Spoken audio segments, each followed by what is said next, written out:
Ngayon po magbabahagi tayo ng konting kaalaman, no? Kung familiar kayo sa application na KineMaster,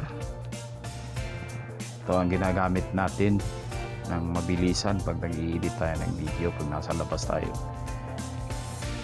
Ating babahagi sa inyo ang mga tips and tricks, mga steps paano maglagay ng video clips at mag-import, mag-export, maglagay ng audio at iba pa, mga effects, mga paano i-calibrate ang settings, ang komposisyon, no? Para makapag-compose tayo ng tama, maganda yung output natin. So huwag na natin patagalin, no? I-open natin ang ating application. So, bago lahat, puntahan muna natin, i-download muna natin yung Android package EPK. Punta muna tayo sa email ko. I-download muna natin para kuha natin yung upload muna natin. Tama na tayo sa Chrome.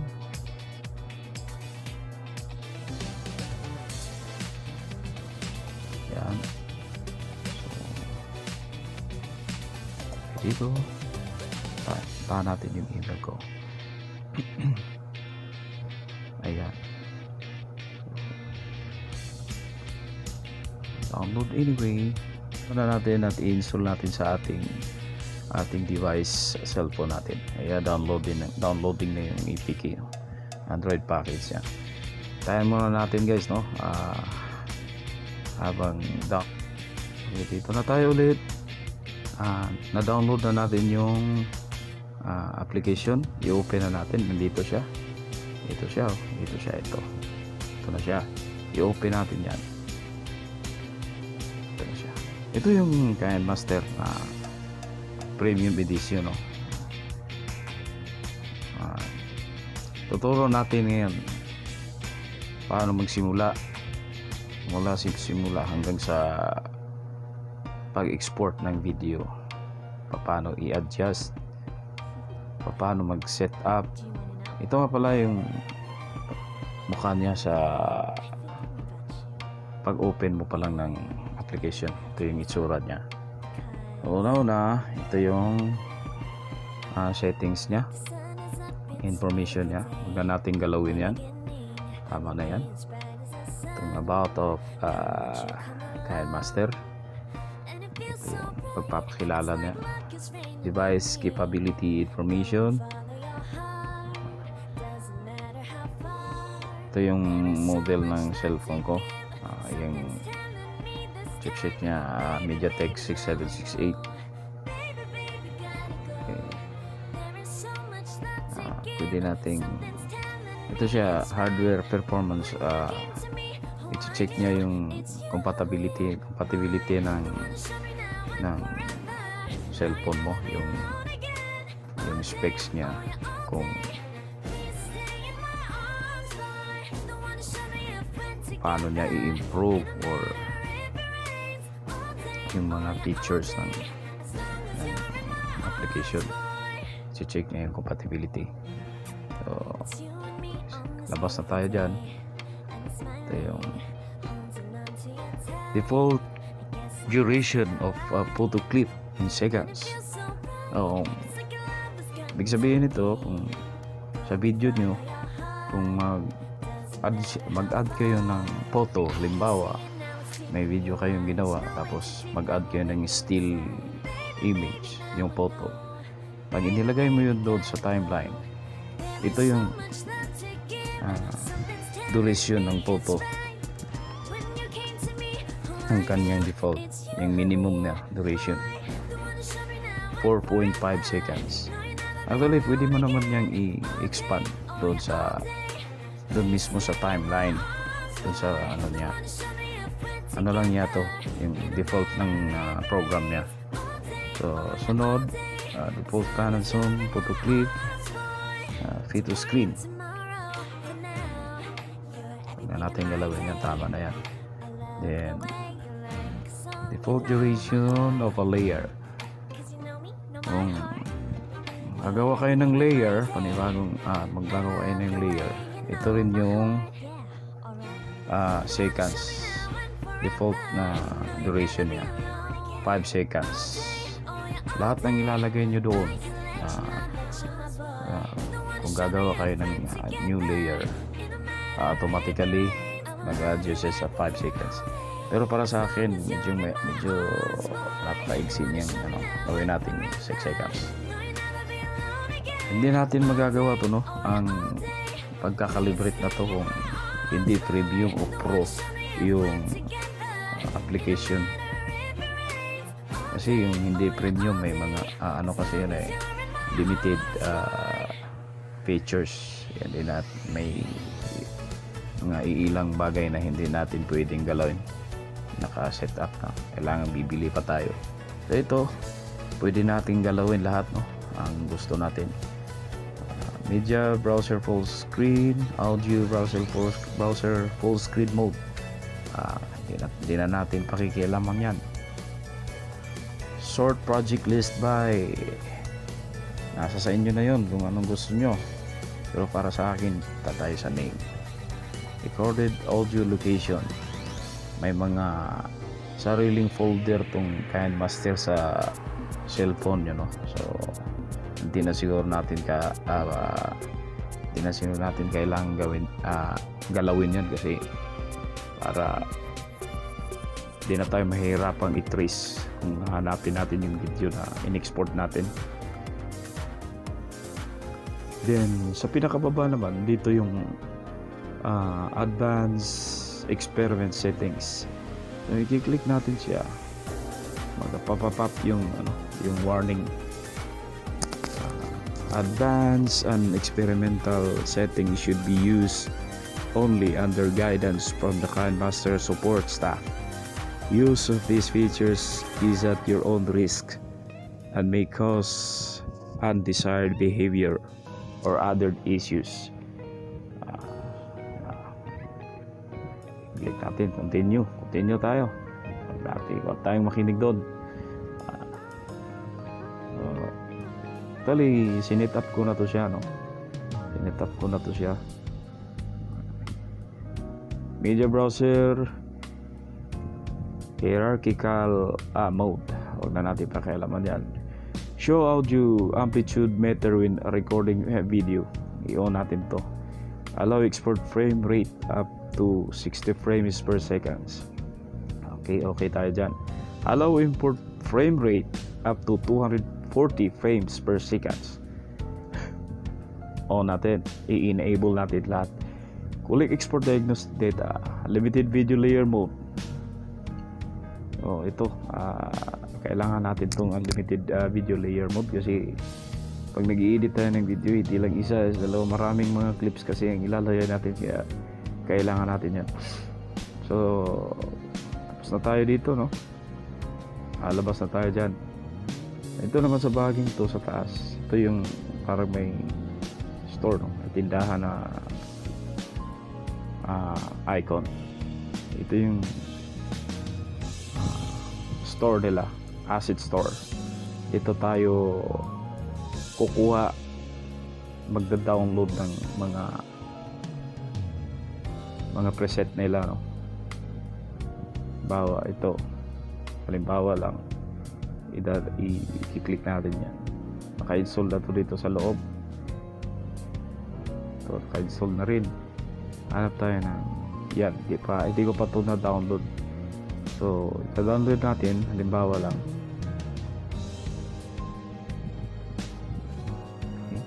Sa mga free na version, no, sa KineMaster, may mada-download ka rin naman, pero iilan lang. Ito sa pro version kasi halos andito na lahat. Napakarami niya, no? Dami kang pagpipilian. Talagang sulit. Swak na swak talaga, no? Kaya magsisisi. So ito, pa-download natin to. Yan. So marami text, maraming mga text na pwede nating i-download. Halimbawa ito, install na pala to. Hanap tayo ng text na maganda. Ito, i-download natin to. Maganda to. Signature font. Okay. So nakapag-download na tayo, no, sa bahaging ito, sa kanya asset store ng KineMaster. Dito nyo lang makikita sa bahaging ito, sa pinakaunang click mo pa lang ng application, ito ang bubungad sa iyo. Ito naman dito sa gilid, dito yung playlist mo. Nandito yung mga videos ng KineMaster, mga tutorial, ito pang mga tricks at tips na ginawa nila. Makikigaya ka na lang. Yan. Ito naman si Mark, help and support nila, kanilang website o kaya Facebook page, Instagram o ano-ano pa. Ito na natin pakialaman yan. Ito naman, ito yung notification, may bago ang KineMaster na, or may bagong update. Dito mo malalaman kung may bagong update, no? May magre-red kasi ito eh, may parang dot na red sa ibabaw pag may bago. Kailan, so ikaw na lang ang mag-a-update. Nasa sa iyo na mga yan kung nasa sa iyo na yon kung i-update mo o hindi. Siguraduhin lang, no guys, no, kung ang device na gamit nyo ay kayang dalhin ang graphic, kayang dalhin ang application na to, kasi medyo pabigat-bigat ang application na to eh, kasi marami silang support. Kayang ida-download na preset, mga pagka kasi video editing application o software, medyo mabigat talaga. Kailangan ka ng graphic o GPU na medyo higher, taas ang kalidad niya. Maging yung RAM niya mas maigi, kung 6 to 8 gig ang RAM, mas maganda, smooth siya. Sa atin ay sa 6 gig to, kaya kayang niyang dali. Ito naman nasa gitna, guys. Itong nandito. Ito yung mga video ng cellphone. Dito na sa loob ng cellphone ko. So ito naman, itong may plus icon, plus sign. Ito yung para makapasok ka doon sa main editing timeline niya. So bago ka makapasok doon, kailangan mo munang pumili sa tatlong ito. Ito 19.16, 19.1, 16.9. Ang kadalasan o karaniwan ginagamit natin itong 16.9. So ito ang i-click natin. Okay. So ayan na guys, no? Ito ang mukha niya. Bago tayo magsisimula sa ating tutorial, maiksing tutorial. Ito yung mukha niya. Wala pang nakalagay na clips sa video clips. Ito, hindi pa siya highlighted ang nandito kasi wala pa siyang na feel na wala pa siyang naramdamang video na nandito, kaya wala muna. So kung andito na tayo sa taas na to, itong may may parang pinto na may arrow. Gusto mo mag-exit, pindutin mo lang yan. Dito yung settings, audio master volume, auto master volume pala, then project master volume 100%, video fade out in and off project, editing, left dito screen. Okay, so tapos na tayo dyan. Simulan na nating mag-drag halimbawa ng video sa timeline. Pipindutin natin ang media sa ibabaw. Andito na yung video na maghanap tayo ng video na ating i-edit. Halimbawa lang. So, ito ang video na gusto kong ilagay o nakalagay na nga. Medyo pahaba ang video na to. Pwede natin yung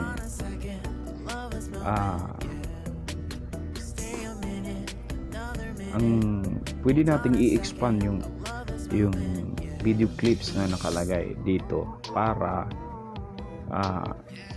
madali nating matrace yung frame niya,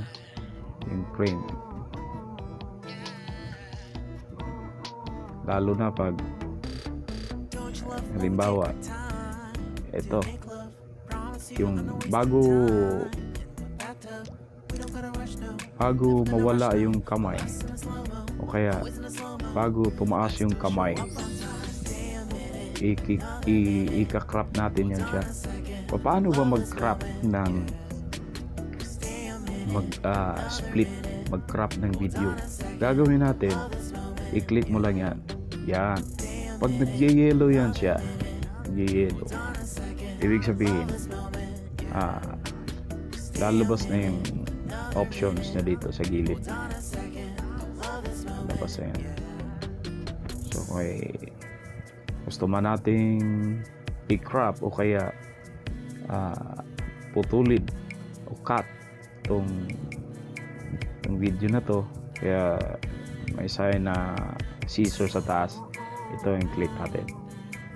May mga options ka dito na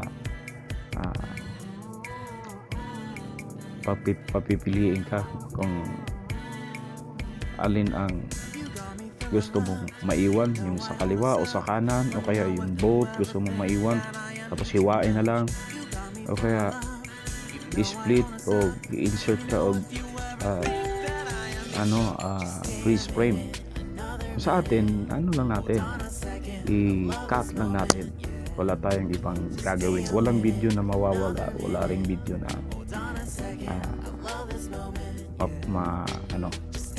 maglalaho. So, ito, split and playhead. Ito ang i-click natin. So, nakikita natin guys, no? Naputol yung gitna. Ang gusto nating may nag-appear dito sa gitna. Okay? So, ibig sabihin nandito yung portion na kinat natin. Gusto kasi natin ay putulin ang video na to pagkatapos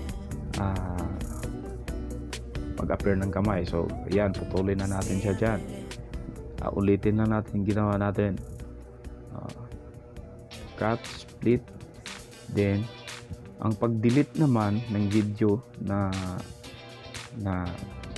gusto mong alisin, i-click mo lang yan, highlight, tapos hanapin mo sa gilid yung recycle bin, trash can, click mo lang yan, nawala na siya.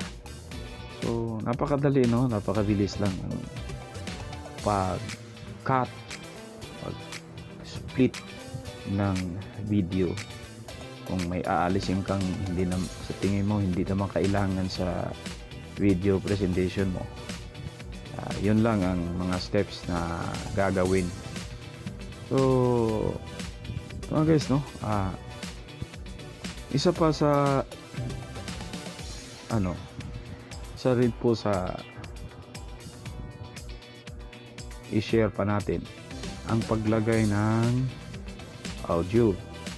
So, paano ba ang paglagay ng audio? Sa bilog na to, makikita natin ang layer, voice, audio, media. Nandito pa rin sa baba yung store na inopen natin kanina. Diyan na tayo galing, no? Sa gilid may play sign. Kung i-click natin to,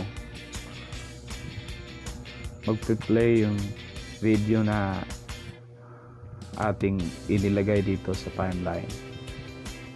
Okay, so kung maglagay tayo halimbawa ng voice bago tayo pumunta sa audio, dito muna sa voice. Halimbawa gusto nating voice over tong portion na to. So sabi natin ng voice over. So click, ang gagawin natin, click voice, then naka-ready na yung start. Ikaw na lang ang hinihintay kung kailan mo pipindutin. So subukan natin. Sa baging ito ay dito nakalagay yung makina, tapos dito nakikita nyo ang mga gulong, no? Mga spare tires nya sa loob. Sa labas pala nasa ilalim ng axle. Kaya napakaganda, no? Napakahusay. May antena pa, ilagay natin. So yun guys, no? Napakadali at napakabilis maglagay ng kung i-voice over mo yung video na gusto mong lagyan ng audio mo. Nung matapos natin, nung i-stop natin yung audio recorder, andito na yung audio natin, nakalagay na sa baba siya, sa baba na. Kung i-play natin yan, play natin. So ayan na siya, no? Yan na siya. So nakuha nyo guys, no? Ganun lang ang paglagay ng audio, I mean voice recorded. Piliin nyo lang yan, i-drag nyo kung saan nyo gustong ilagay. Ang pagdadrag naman, ano lang, ilong press nyo lang yan, tapos ano lang, move lang, left and right, drag nyo lang both sides. Kung gusto nyo namang halimbawa nahihinaan kayo sa sound ng boses nyo sa recorder kasi nga yung cellphone nyo ay mahina yung mic, gusto nyo pwede namang lakasan, ilagay na natin itong gitna, ayan itong tawag dito, pointer sa pinakagilid, tapos ito naka 100% siya, ibaba na natin yan. Kaya lakasan natin, i-full natin. Yun, nakita nyo yung linya sa bahaging ito ay medyo bababa siya, nasa 50% lang. Itong isa sa kabila naman ay nataas siya kasi itinaas natin ng 198%. Para mag-match yan silang dalawa, iakyat din natin yung isa ng 200. So kung ipi-play nyo yan, medyo malakas na talaga, hindi. So okay na, no? Okay na. I-delete natin ulit tong video para hindi magulo. So okay na kayo dito guys, no? Delete natin siya. Ang gagawin naman natin ay maglagay tayo ng audio. Halimbawa, sa taas na bahagi, sa kaliwang bahagi, may mga may mga options siya sa taas. Music assets, SFX assets, recorded songs, album, artist, genre, folders. Sa taas na to, ito yung mga music effect, sound effects, music na dinownload natin sa store nila. Ito. Halimbawa, maglagay ako ng, pag i-click nyo to siya guys, automatically may icon na lalabas dito. pwede nyo munang pakinggan bago nyo i-add doon o dito sa timeline niya. Pakinggan nyo muna. Hindi nyo magustuhan yung kanta, pwede kayong pumili ulit. Bawa ito. Ito gusto ko to. So ang gagawin ko, lagyan ko ng background to para mai-add ko to dito sa timeline, ito sa baba. Pindutin ko lang tong yung plus icon. Ayun, automatically bababa yan siya. Diretso yan siya dito at poporma yan siya dito sa pinakaunang bahagi ng video. Kung gusto niyo namang i-move yung video, i-move nyo long press lang, tapos drag left and right, both sides. Yan. Kung gusto nyong lakasan gaya ng ginawa natin kanina, yung steps, taas nyo lang to. Sa kabila naman, taas din. Okay. So, okay. Ayun. Okay na. Kung pwede hinaan nyo, kung hinaan nyo naman para marinig yung voice nyo, yung salita nyo dun sa video, pwede nyo hinaan. Baba nyo lang to. Tapos play ulit. Yan. Humina na yung video, klaro na yung boses na nagsasalita. So okay na. Napakadali at napakabilis na mag-add ng video, audio, voice, paano mag-download ng mga presets at marami pang iba. Actually marami pa tayong ibabahagi o ituturo, mga tips at tricks. Basic lang muna to, no? Basic lang muna to ang i-share natin. Sunod, medyo sa mga taas-taas siya ang konti. Doon naman sa layer na to, di muna natin ituturo lahat to kasi sunod na vlog ating tatalakayin to. Magbigay lang tayo ng background, ideas. Ito sa bahaging itaas, dito yung media browser, background. Pwede nyo i-click yan, pumili lang kayo. Gusto nyo lagyan ng background ng favorites, wala pa tayong nilagay dito na in-add na favorite. Cloud storage, lagay ka lang ng account, yung Google Drive. Pumili ka dito ng video mo o picture gusto mong i-add, yan mo lang. Next, FX, yung effect nya nandito lahat. Ito, pipili ka lang yan gaya ng sinabi ko kanina, mag-download ka lang doon sa store na ating pinasok kanina, effects, and then lahat na ituturo natin yan sunod. Dito din yung mga overlays nya, dito din yung text, lagay ng text, maglagay kayo ng text yan, bawa yan, lagay kayo ng text.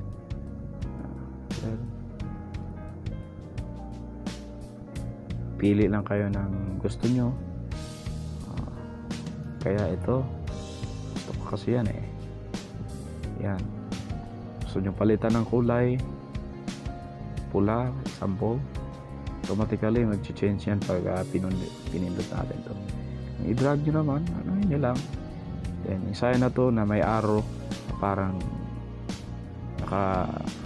siya tawag doon, yung direction na parang hindi tweet, para para gusto mong detail yung text mo, dito mo siya pindutin. At ito namang arrow na to, naka-diagonal yung nya, ito yung pang gusto mong lakihan at liitan, yan, ilagay dyan. So okay, sunod natin gawin ay dito rin yung pen icon. Ito siya, handwriting. Gusto nyo mag-add ng gusto nyo lang, kung gusto nyo, kung trip nyo lang, lagyan nyo halimbawa ng pangalan nyo. Pwede kayong magsulat din sa screen gamit ang handwriting tool. Pwede rin yung i-erase. Gamitan nyo lang to. Okay. Pwede rin yung lakihan yung dulo, yung pointer ng pen na ginagamit nyo. Pwede yung lakihan nyo, no? Pwede rin kayong gumawa ng circle, pwede rin yung eclipse, yung oblong, ano pa, pwede nyo gawin yan dito sa KineMaster. So sa bahaging ito naman, sa gilid, ito yung undo icon. Gusto nyo i-undo yung trabaho nyo, babalik yan siya.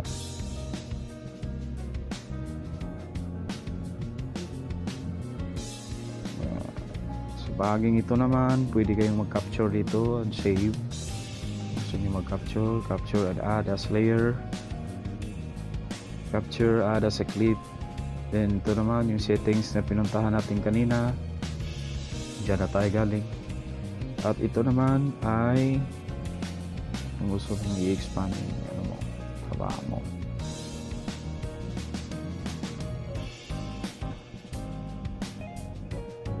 Ito naman, pag pinindot mo to, halimbawa, ito, pipindutin ko to. Yung pointer dito, automatically mag-move yan sa beginning. Yan. At sa end naman, pag pinindot mo ulit. So, tapos na tayo, no? Tapos na tayo sa paglagay ng video clips, paglagay ng voice over, audio, pag-open ng ito, pag-open ng layer, media, effect, overlays, text, handwriting. Ito lang muna ang ating ibabahagi, guys, ang ating i-share sa inyo. Pero bago lahat, turuan ko muna kayo kung paano i-export ang video natin. Okay.